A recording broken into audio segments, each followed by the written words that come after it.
Comfort level നോക്കുമ്പോഴത്തേക്ക് ഒത്തിരി കുറവാണ്. വണ്ടി ഓണായി, പക്ഷേ എൻ്റെ മോഡിലോട്ട് സ്വിച്ച് ചെയ്യാൻ പറ്റില്ല. അങ്ങനെ ഒരു ഇഷ്യൂ ആണ്. ഇൻഡിക്കേറ്റർ ഇടുക, ആ ഒരു സാധനം, ആ നോബൊക്കെ ചെറിയൊരു ഫിനിഷിങ്ങിൻ്റെ ചെറിയൊരു സെയിം ഡേ തന്നെ അവർ വന്ന് വണ്ടിയിൽ വന്ന് പിക്കപ്പ് ചെയ്തിട്ട് ഒരു 2 ദിവസത്തിനുള്ളിൽ എനിക്ക് ഡെലിവറി ചെയ്യും. സ്പോർട്സിലോട്ട് സ്വിച്ച് ചെയ്യാൻ പറ്റില്ല. ഒരു റേഞ്ചിന് മേലിലോട്ട് ഇത് ഓടിക്കാൻ അതൊരു 3000 രൂപ താഴെ വന്നിട്ടുണ്ട്. കമ്പനി ക്ലെയിം ചെയ്ത റേഞ്ചെങ്കിലും കിട്ടിയിരുന്നെങ്കിൽ നല്ല, അത് ബെറ്ററായിരുന്നു, എന്തായാലും ബെറ്ററായിരുന്നു. ടാറ്റ ടിയാഗോ EV ആണ്. എങ്ങനെയുണ്ട് വണ്ടി? എങ്ങനെയാണ് ഈ വണ്ടിയിലോട്ട് എത്തിയത് എന്നുള്ളൊരു സ്റ്റോറി ഒന്ന് പറയാമോ?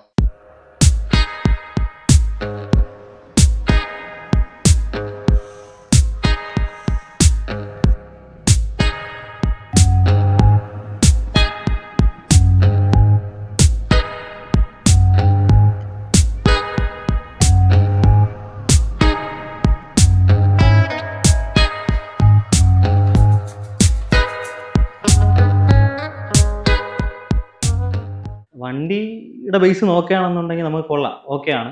ഇപ്പം എന്താ പറയുക, കോസ്റ്റ് ബേസ് നോക്കുകയാണെന്നുണ്ടെങ്കിലും നമ്മളിപ്പോൾ പെട്രോൾ വണ്ടി നോക്കുമ്പോഴത്തേക്കും ഇത് വൻ ലാഭമാണ് വരുന്നത്. പിന്നെ ആദ്യം എൻ്റെ മൈൻഡിലിരുന്നത് വണ്ടി കോമറ്റ് ആയിരുന്നു. പക്ഷെ കോമറ്റിൻ്റെ ഡിമെറിറ്റ് എന്താണെന്ന് വെച്ച് കഴിഞ്ഞാൽ, ഇപ്പോൾ ഒരു 2 ഡോർ ആണ്, ബാക്കിലിരിക്കുന്നവർക്ക് ഒരു ഡിസ്കംഫർട്ടാണ്. അപ്പോൾ ഫാമിലി ആയിട്ടൊക്കെ അതെ അതെ പാടായിരിക്കും.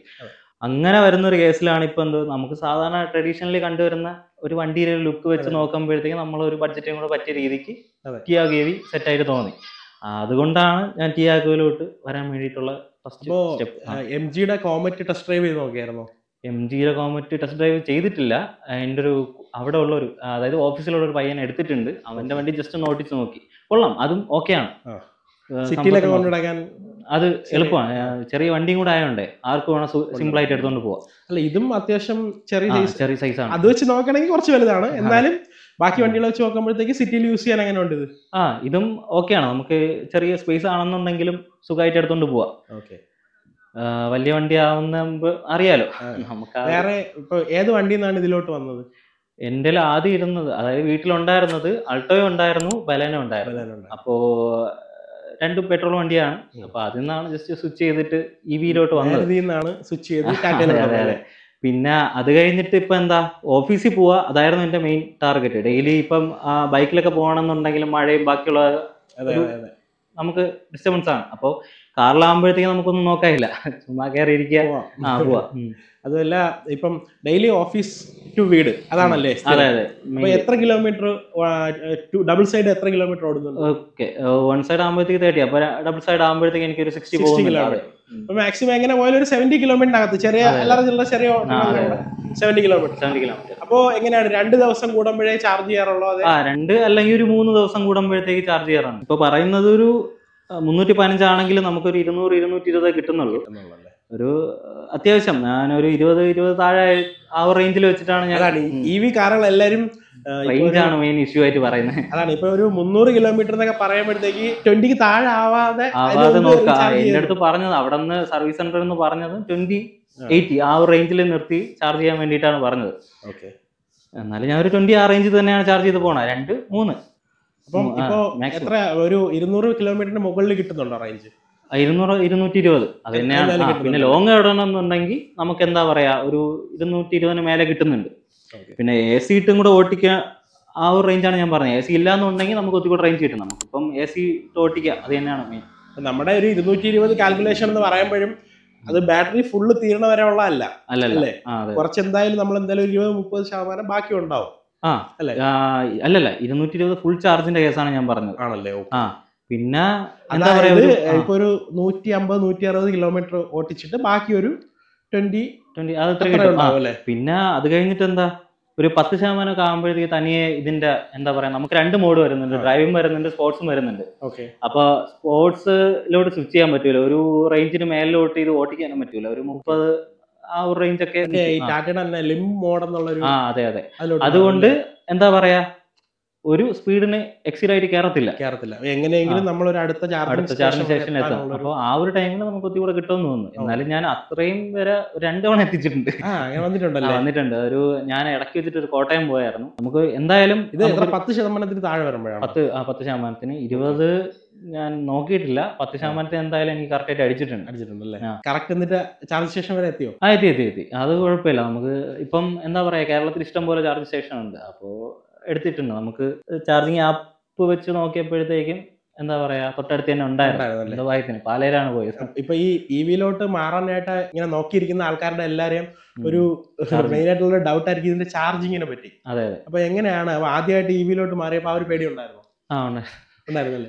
ഇപ്പൊ വീട്ടിൽ ചാർജ് ചെയ്യണമെന്നുണ്ടെങ്കിൽ നമുക്ക് എന്താണ് ഒരു 8 മണിക്കൂർ കൊണ്ട് ഫുൾ ചാർജ് 20 80 എനിക്ക് 8-9 ആ ഒരു ടൈം കൊണ്ടാവും. പിന്നെ പുറത്തുനിന്നാണെന്നുണ്ടെങ്കിൽ 20 ഒരു 100 ആവാൻ വേണ്ടിട്ട് 1-1.25 മണിക്കൂർ. പക്ഷെ അത് കുഴപ്പമില്ല.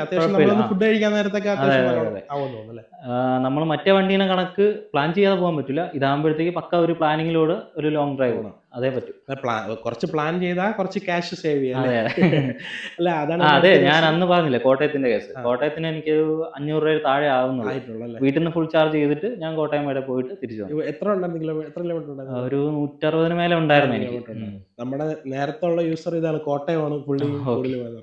പിന്നെ എന്റെ അടുത്തൊരു ക്വസ്റ്റ്യൻ വെച്ചാൽ, ഇപ്പം പെട്രോൾ വണ്ടിയിൽ ഓടിക്കൊണ്ടിരുന്നതാണ്, ഇവിയിലോട്ട് മാറിയപ്പം കറണ്ട് ബില്ലിൽ എന്തെങ്കിലും വ്യത്യാസം ഉണ്ടോ? കറണ്ട് ബില്ലില് അപ്പൊ 2 മാസത്തിൽ ഒരിക്കലും ഒരു 5000 താഴെ ആവുന്നുള്ളൂ.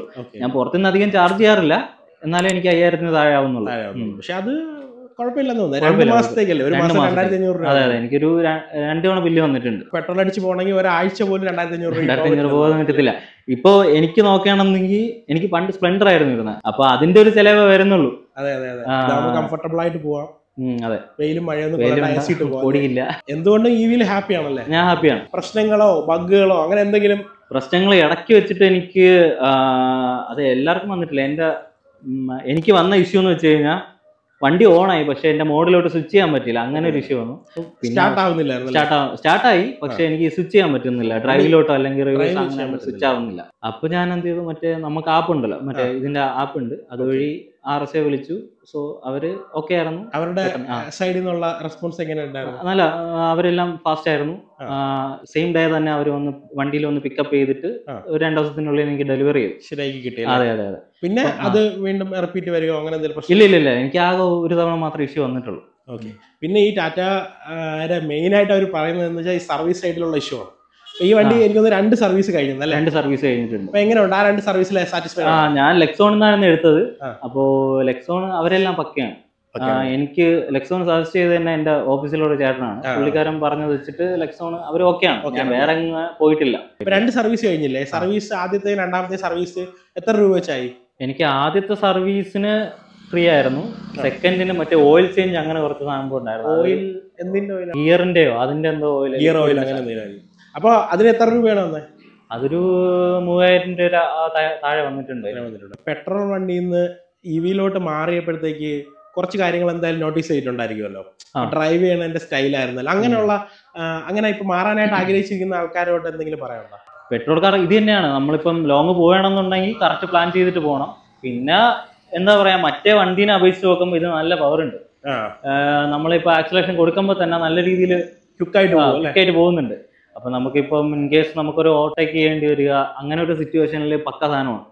മാത്രമല്ല സാധാരണ ഡ്രൈവിംഗ് 2 മോഡുണ്ട്, ഡ്രൈവിംഗും സ്പോർട്സും. അപ്പൊ ഡ്രൈവിംഗിൽ തന്നെ നമുക്ക് അത്യാവശ്യം നല്ല സ്പീഡ് സ്മൂത്താണ്. വണ്ടി സ്മൂത്താണ്. സ്പോർട്സ് മോഡ് ഇടേണ്ടി അങ്ങനെ വരത്തില്ല, അങ്ങനെ അധികം വരത്തില്ല. ഇട്ട് കഴിഞ്ഞാൽ സാധനം പക്ക, ഒന്നും നോക്കാനില്ല. ഇപ്പം പെട്രോൾ ഉപയോഗിച്ചുകൊണ്ടിരുന്നവർ തന്നെ ടെസ്റ്റ് ഡ്രൈവ് ചെയ്യാൻ വേണ്ടിട്ട് തന്നെ വണ്ടി എടുത്തിട്ട് നോക്കുമ്പോഴത്തേക്കും അവരെല്ലാം പറയുന്നുണ്ട്, അവരും ഈ EV എന്ന ഒരു കോൺസെപ്റ്റിൽ ഇങ്ങനെ നിൽക്കുകയാണ് പഴയ ഒരു ഇതില്. വണ്ടി പവർ ഇല്ല ആ ഒരു ലെവലിലൊക്കെ നോക്കുമ്പോഴത്തേക്ക് ഈ വണ്ടി എടുത്ത് നോക്കുമ്പോൾ നല്ല ഒരു അഭിപ്രായമാണ് വരുന്നത്. അപ്പൊ എല്ലാം എടുത്തവരെല്ലാം ഹാപ്പിയാണ്. എന്തായാലും ബ്രോ ഇപ്പൊ എത്ര 10,000 കിലോമീറ്റർ കഴിഞ്ഞിട്ടുണ്ട്. അപ്പം 10,000 കിലോമീറ്റർ വരെയും ഹാപ്പിയാണ് അല്ലേ? ഹാപ്പിയാണ്. ഒരു ബഗ്, അത് സത്യം പറഞ്ഞാൽ അങ്ങനെയൊക്കെയുള്ള ബഗ്ഗുകളെല്ലാം വരും. പക്ഷെ അവരുടെ സൈഡിൽ നിന്ന് നല്ല റെസ്പോൺസ് അല്ലേ കിട്ടിയത്? ഓക്കെ. സർവീസ് ആയിരുന്നാലും അവർ വീട്ടിൽ നിന്ന് എടുത്തിട്ട് പോകുന്നത്. അപ്പം ഒരു ദിവസം കൊണ്ട് അവർ ഡെലിവറി ചെയ്ത് ആ ഒരു ദിവസത്തെ പിക്കപ്പ് ആൻഡ് ഡ്രോപ്പ് ഒക്കെ.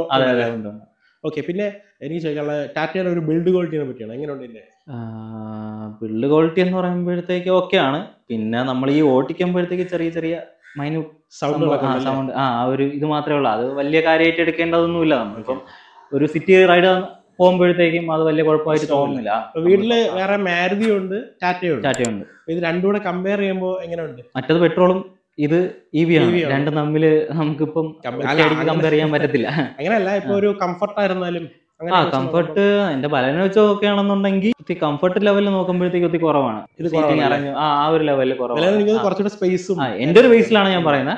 പിന്നെ അൾട്ടോനെ വെച്ച് നോക്കുകയാണെന്നുണ്ടെങ്കിൽ എന്തായാലും കാണും, ഫാർ ബെറ്റർ ആണ്. ഇൻഡിക്കേറ്റർ ഇടുക, ആ ഒരു സാധനം, ആ നോബൊക്കെ ചെറിയൊരു ഫിനിഷിങ്ങിന്റെ ചെറിയൊരു ഇഷ്യൂ ഉള്ളതായിട്ട്, ഫിനിഷിംഗ് ഇഷ്യൂ ആ ഒരു ലെവലിൽ മാത്രമേ എനിക്ക് ഫീൽ ചെയ്തിട്ടുള്ളൂ. അല്ലാതെ വേറെ എനിക്കൊരു കംപ്ലൈന്റ് പറയാന്നൊരു ലെവലിലോട്ട് വന്നിട്ടില്ല.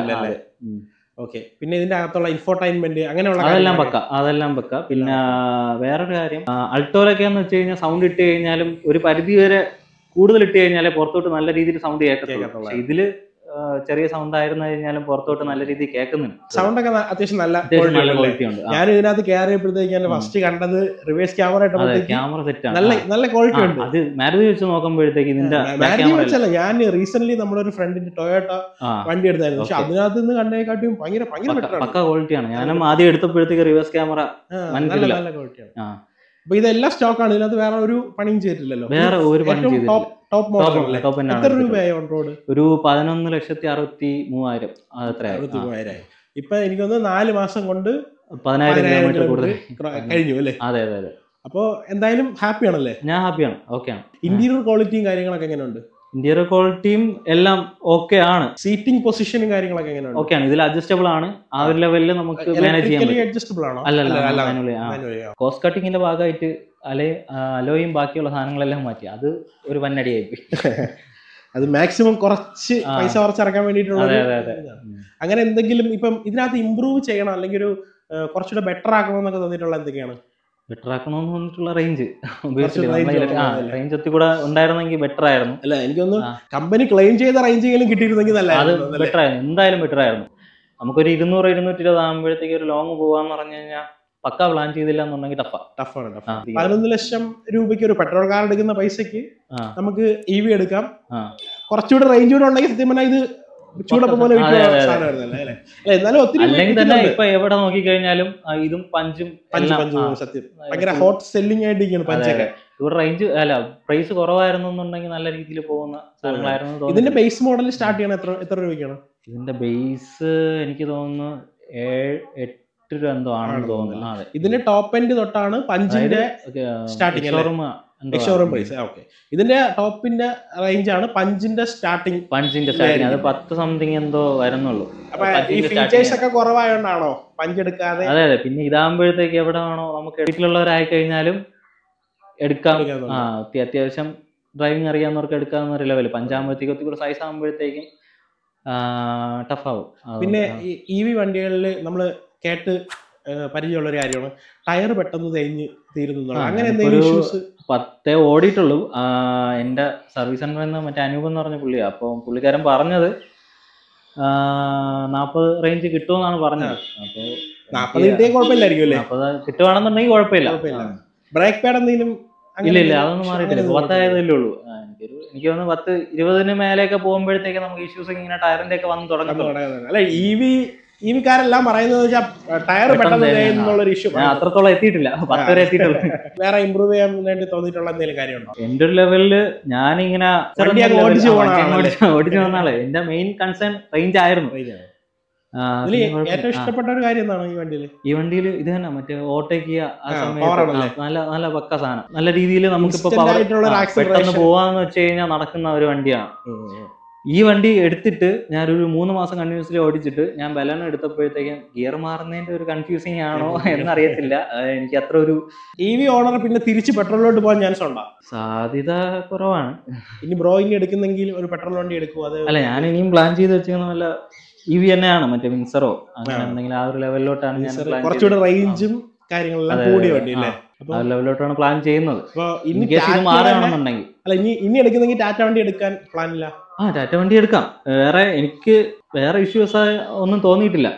ബാറ്ററിയുടെ ഒരു കാര്യം മാത്രമേ ബാറ്ററി അതുകൊണ്ടാണ് ഞാൻ മറ്റേ വിൻസറിന്റെ ഒരു ഇതിലോട്ട് നോക്കിയത്. എനിക്ക് തോന്നുന്നു ക്ലെയിം ചെയ്യുന്ന റേഞ്ച് അത്യാവശ്യം കീപ്പ് ചെയ്യുന്നുണ്ട്. അതെ അതെ, MG പക്കായിട്ട് കീപ്പ് ചെയ്യുന്നുണ്ട്. അപ്പൊ ഇനി അടുത്തൊരു വണ്ടി സ്വപ്നത്തിലുള്ളത് വിൻസർ EV ആണ്. ടാറ്റയുടെ തന്നെ പ്രൈസ് കുറഞ്ഞിട്ട് അത്യാവശ്യം റേഞ്ചുള്ള കിട്ടിക്കഴിഞ്ഞാൽ അതിലോട്ട് സ്വിച്ച് ചെയ്യാം. അത് വേറെ ഈ ടാറ്റയുടെ സർവീസ് ഇഷ്യൂസ് അങ്ങനെയുള്ള ഇഷ്യൂസിലൊന്നും അതൊന്നും മൈൻഡിലില്ല. ഇല്ല, സർവീസ് ഇഷ്യൂ എനിക്ക് ഇതുവരെ അടിച്ചിട്ടില്ല. അത് വെച്ച് നോക്കുകയാണെന്നുണ്ടെങ്കിൽ ഞാൻ ഹാപ്പിയാണ്.